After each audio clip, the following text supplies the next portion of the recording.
కడుపు నింపడానికి ఆకాశాన్ని తెరుస్తాడు, హృదయము నింపబడ్డానికి కూడా ఆకాశాన్ని తెరిచే దేవుడు ఆయన. కడుపు నింపడానికి ఆకాశము తెరిచే దేవుడు, హృదయాన్ని నింపడానికి కూడా చెప్పండి ఆకాశాన్ని తెరిచే దేవుడు. కాబట్టి మన జీవితము ఎండిపోయినటువంటి ఒక భూమిగా ఉంది. పరిశుద్ధాత్మ దేవుడు మనలోనికి వచ్చినప్పుడు అది ఫలించడానికైనటువంటి అనుకూలమైన భూమిగా మారుతుంది. వర్షము కురిసినప్పుడు ఆ భూమి పనికొస్తుంది అన్నమాట. ప్రయోజనకరమైనటువంటి భూమి.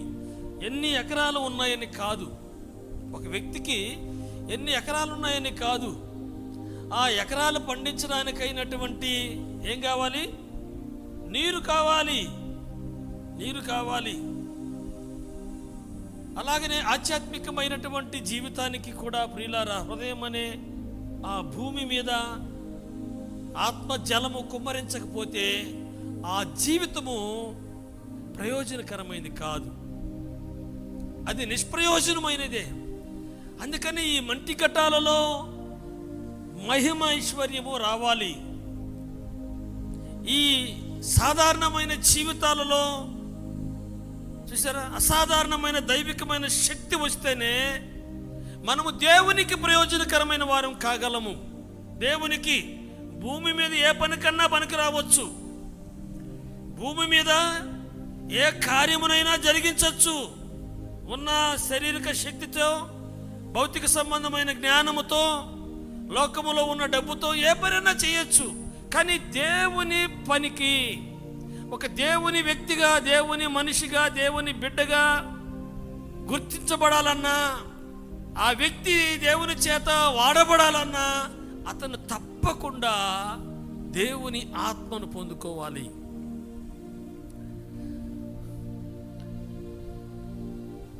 ఎండిపోయిన భూముల్లాగా ఉండాలన్నది దేవునికి, ఆ దేవుని ఆశ కాదు, ఆయనకి అది ఇష్టము లేదు. అందుకే ఏం చేస్తామంటున్నాడు?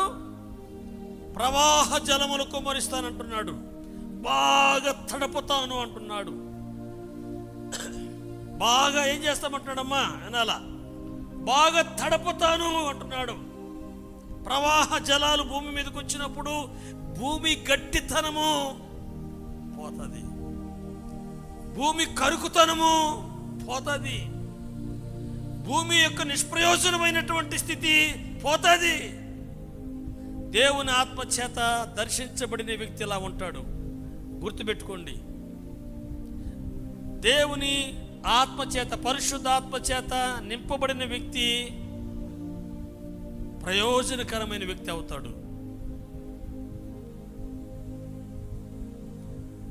కాబట్టి కఠినము అంటే ఆ భూమి, ఎండిన భూమి అంటే గట్టిగా ఉంటుంది.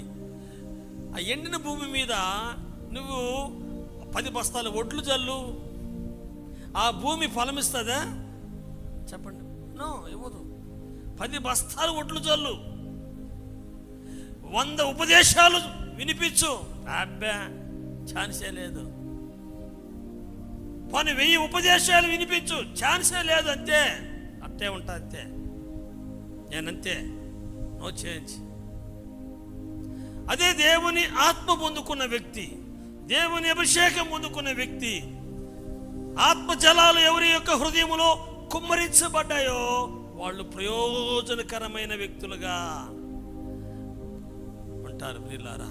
అందుకే ఎందుకు కుమ్మరించాడు? నా కుమారుల మీద, నా కుమార్తెల మీద నా ఆత్మను కుమ్మరించుదని ప్రభువు చెప్పాడు కదా. ఏంటి అంటే ఆ ఎండిపోయిన భూములు పనికి రావాలి. ఆ ఎండిపోయిన భూములు చెప్పండి అన్న, ఆమె వయసు ఎంత? దేవాలయంలో ఆమె దేవాలయం విడిచిపెట్టకుండా రేం పగలు ఉపవాస ప్రార్థన చేస్తూ దేవునికి సేవ చేస్తా ఉన్నిందంట. 84 సంవత్సరాలు అంటే వయస్సు ప్రమేయం లేదు ఇక్కడ. దేవుని ఆత్మ పొందుకున్న వాళ్ళు దేవుని నామాన్ని గణపరుస్తూనే ఉంటారు పిల్లారా. కాబట్టి యేసు ప్రభు వారు వెళ్ళి పరిశుద్ధాత్మను పంపించడంలో ఉద్దేశం ఏంటంటే ఆయన మనలోనికి వచ్చినప్పుడు మనకు మెత్తని స్వభావాన్ని ఇస్తాడు. మెత్తని స్వభావం అంటే ఏంది? చిన్న విషయానికి కూడా జాలి పడిపోవడము, అయ్యో అని వాళ్ళు కూడా అంటారు, లోకంలో ఉండే వాళ్ళు కూడా అంటారు. అది కాదు ఇక్కడ, అది కాదు. దేవుని మాట నాటబడే మెత్తని తత్వము గురించి మాట్లాడుతూ ఉన్నాడు. దేవుని మాట నీలో నాటబడిన మెత్తని తత్వాన్ని గురించి మాట్లాడుతూ ఉన్నాడు ఇక్కడ. నాటబడకపోతే అది ఎండిన భూమి అంతే. ప్రతి